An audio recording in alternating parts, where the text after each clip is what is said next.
के मुख्यमंत्री ने बड़ा ऐलान करते हुए अपने पद से इस्तीफा देने की घोषणा की है। अरविंद केजरीवाल 48 घंटों के बाद पद से इस्तीफा देंगे। कोर्ट ने हमें बेल दे दी, अभी बेल तक ही दे सकता था। अब ये केस चलेगा। मैंने वकीलों से पूछा, मैंने कहा मेरा दिल कहता है कि जब तक ये मैं कोर्ट से बरी होके ना आ जाऊं तब तक मैं सीएम की कुर्सी पे नहीं बैठूंगा। उन्होंने कहा जी ये 10 साल चलेगा केस, कोई कह रहा है 15 साल चलेगा केस, कोई कह रहा है 20 साल चलेगा केस। तो केस ये अभी लंबा चलेगा। आज कोर्ट जितना कर सकता था, कोर्ट ने हमारे पक्ष में निर्णय लिया है, हमें बेल दे दी। उन्होंने ऐसे कानून में जिसमें बेल मिलनी नामुमकिन होती है, उन्होंने बेल दे दी। आज मैं आपकी अदालत में आया हूं, जनता की अदालत में आया हूं, आपसे पूछने के लिए आया हूं, क्या आप केजरीवाल को ईमानदार मानते हो कि गुनहगार मानते हो?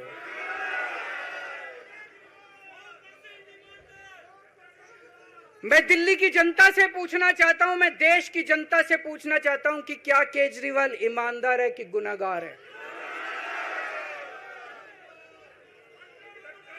दोस्तों, 2 दिन के बाद, आज से 2 दिन के बाद मैं सीएम की कुर्सी से इस्तीफा देने जा रहा हूं।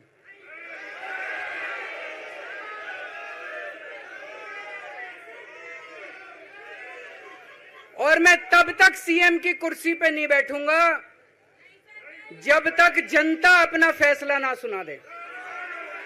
मैं जनता के बीच में जाऊंगा, गली गली में जाऊंगा, घर घर में जाऊंगा, और जब तक जनता अपना फैसला ना सुना दे कि केजरीवाल ईमानदार है, तब तक मैं सीएम की कुर्सी के ऊपर नहीं बैठूंगा।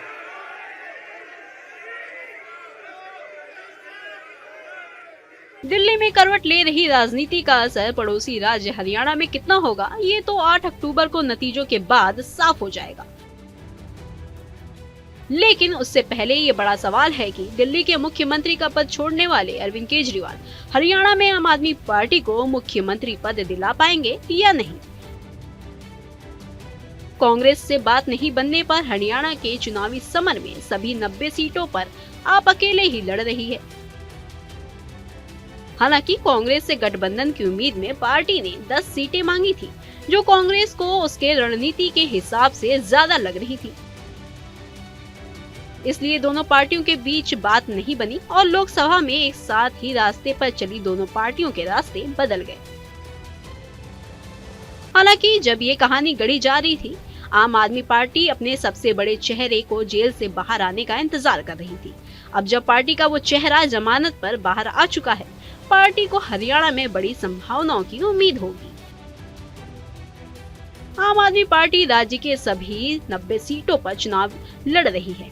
पार्टी अपने लिए जीत से पहले राज्य में बड़े चेहरे तलाश रही है। पंजाब और दिल्ली की तरह हरियाणा में पार्टी का कोई बड़ा चेहरा नहीं है जिसके दम पर जनता से जनमत मांग सके।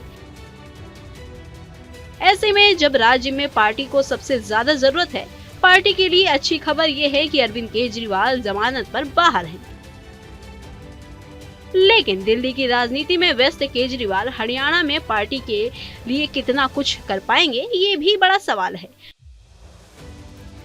मुख्यमंत्री के तौर पर उनसे इस्तीफे की घोषणा हरियाणा चुनाव के लिए आम आदमी पार्टी की तरफ से कांग्रेस और बीजेपी समेत अन्य पार्टियों के लिए कोई बड़ा पलटवार साबित हो, इसकी गुंजाइश बहुत कम है। लेकिन पिछले चुनाव की तुलना में आप अन्य पार्टियों को टक्कर देने के लिए मजबूत होगी। कार्यकर्ताओं के बीच उनके रहने से न सिर्फ उनका मनोबल बढ़ेगा, बल्कि अब वो खुद पार्टी के प्रचार के लिए पूरी तरीके से मौजूद होंगे। इसके अलावा दिल्ली की राजनीति के चलते एनसीआर के शहरों गुरुग्राम, फरीदाबाद, सोनीपत, पानीपत के अलावा कुरुक्षेत्र और करनाल में उनकी लोकप्रियता है, जो चुनाव में पार्टी के लिए बेहतर साबित हो सकती है। इसके अलावा कांग्रेस का वोट बैंक और शहरी बैंक जिस पर बीजेपी का बोलबाला रहता है, उस पर आपकी नजर है, जिसे अरविंद केजरीवाल पार्टी के पक्ष में कर सकते हैं। पार्टी ने पिछले विधानसभा चुनाव में 46 सीटों पर अपने उम्मीदवार उतारे थे। चुनाव में पार्टी को 0.48% वोट मिली थी।